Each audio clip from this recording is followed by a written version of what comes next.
Мне хочется сделать больше и лучше, чем у остальных. В том плане, что я чувствую, что я могу делать очень много. То есть не просто там сделать одну работку и неделю думать о следующей маленькой работке. А мне хочется делать большие калики, большие скульптуры, большие ткани, чтобы просто быть на пределе своих возможностей, потому что я каждую свою работу проживаю заново. И всегда пытаюсь сохранить этот момент случайности в них.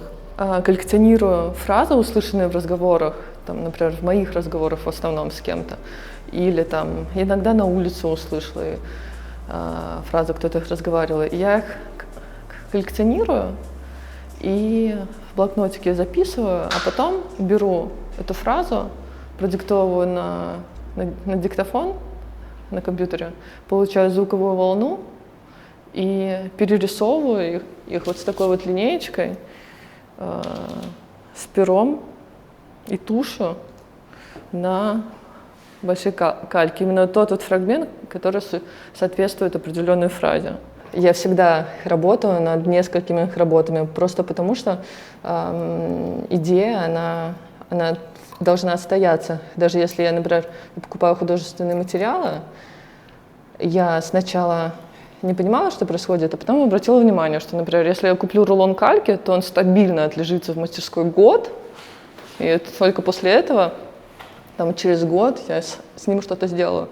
На протяжении этого года я буду там думать о нем.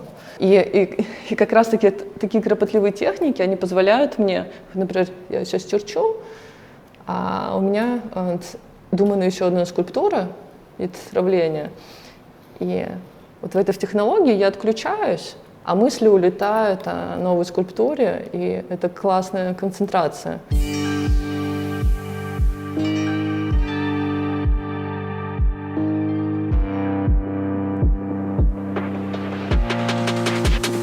Он входит в серию скульптур об ослепшем вчерашнем долгом вечере, что сегодня. Это была выставка в галерее «Триумф» в конце прошлого года.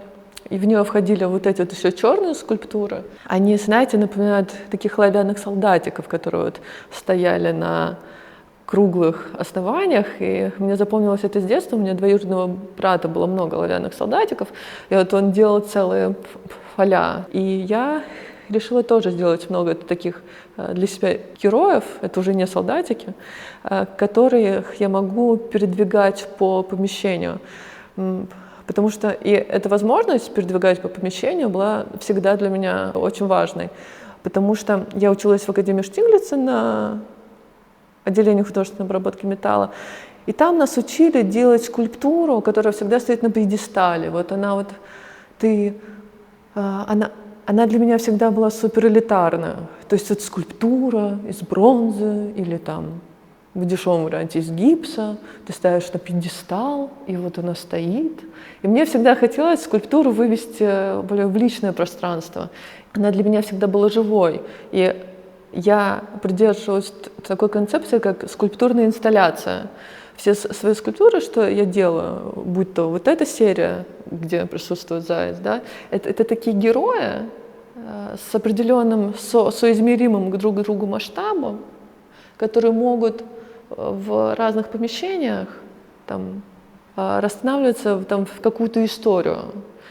Вот. И люди должны ходить между ними, они должны их просматривать с любой точки. И очень интересное название у этой выставки было еще об ослепшем вчерашнем долгом вечере, что сегодня. Это тоже такой как конструкт. То есть это, знаете, когда мы спим, нам что-то снится, потом мы просыпаемся, и вот во сне нам казалось все очень складно, а мы просыпаемся, пытаемся кому-то рассказать сон, а он такой уже, как вспышки остались, как остались какие-то вырванные фразы. И мне хотелось в названии выставки сохранить это ощущение.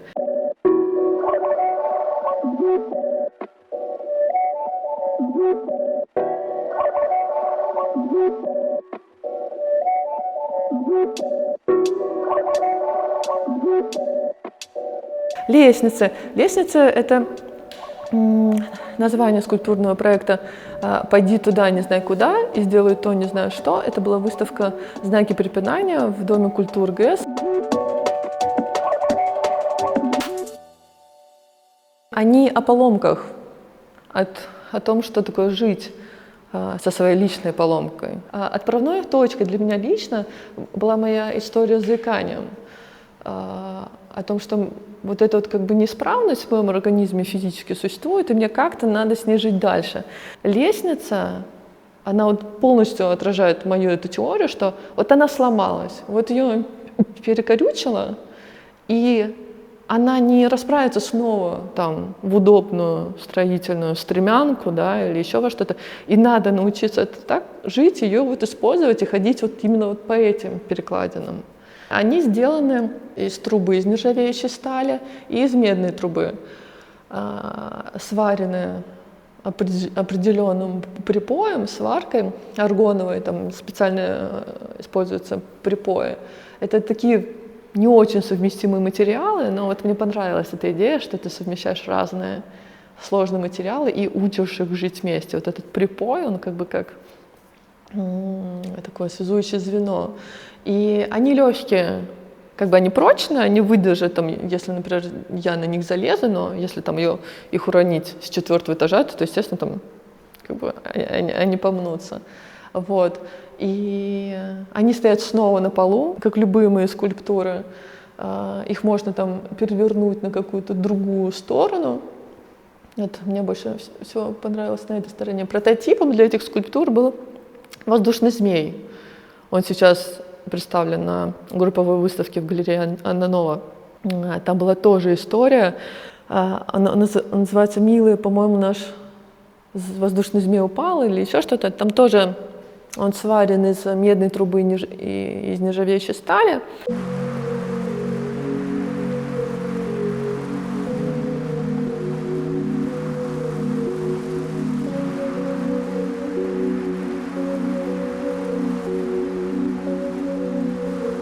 Я вот сейчас, буквально несколько дней назад, получила из типографии книгу. Она называется «Лиза Бобкова. Я здесь». Она вышла в рамках издательской программы Дениса Хемеляня. Вот, и в ней собраны работы, думаю, где-то с 2020 года, или, может быть, даже с 2021 по последнюю вот выставку в ГЭСе, в ГЭС-2. Начинается книжка проектом, это музей декоративного и прикладного искусства при Академии Штиглица. И там, например, был проект. Я вот этот огромный зал музея застелила бумагой сначала, вот там видно рулоны, и потом полиэтиленом. У него просто такой достаточно яркий цвет пола. И запустила такие вот эти сферы шаров свои. Вот эти шары я сама делала из металлической проволоки, из стальной, молоточком их так вот стучала, подстукивала, чтобы получить идеальные сферы. И там вот вы видите, то есть тут 4, но тут еще несколько кругов шаров болтается. То есть это было пространство, где люди могут взаимодействовать с моей скульптурой. Был проект в галерее у Кати Ирогин. Прекраснейшая Катя, она такая вдохновенная. Я в этом проекте покрасила где-то тонну песка кварцевого в розовый цвет, в цвет мадженты. Это было размышление о таком о природе розового цвета, ее женской и мужской сущности. И там, например, в современном мире мы знаем, что розовый цвет, клишированный, это цвет девочки, девушки или такой инфантильной женщины. Да? А раньше, например, красные цвета, они были мужскими.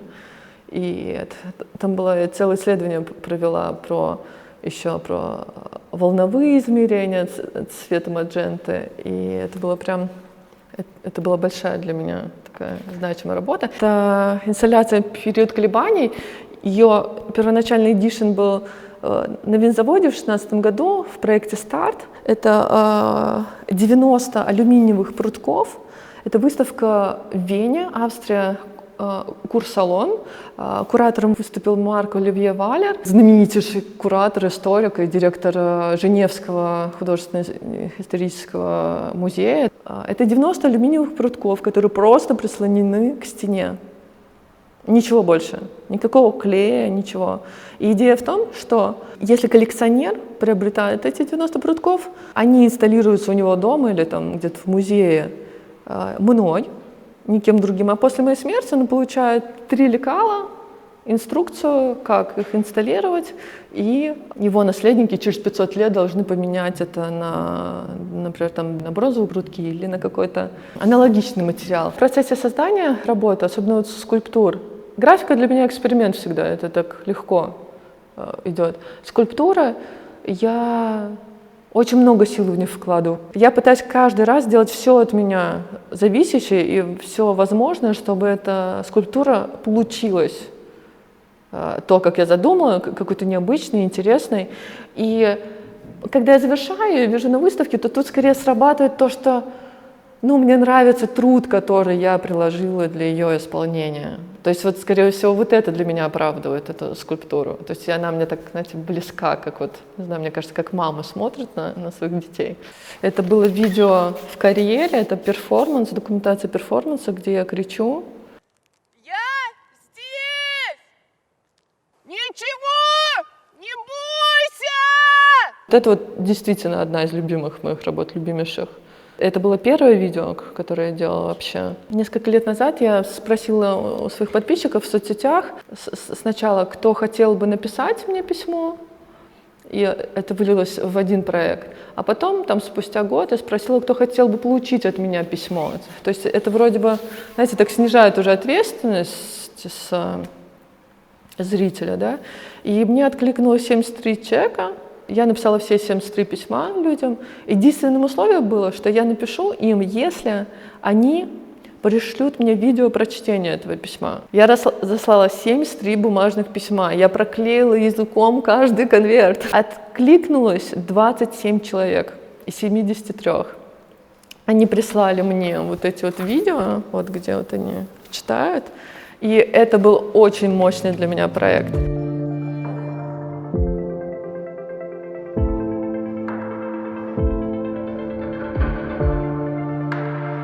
Получила свое образование в Академии Штиглица на отделении художественной обработки металла. И я такая пришла на 1 сентября, такая вчерашняя школьница в академию.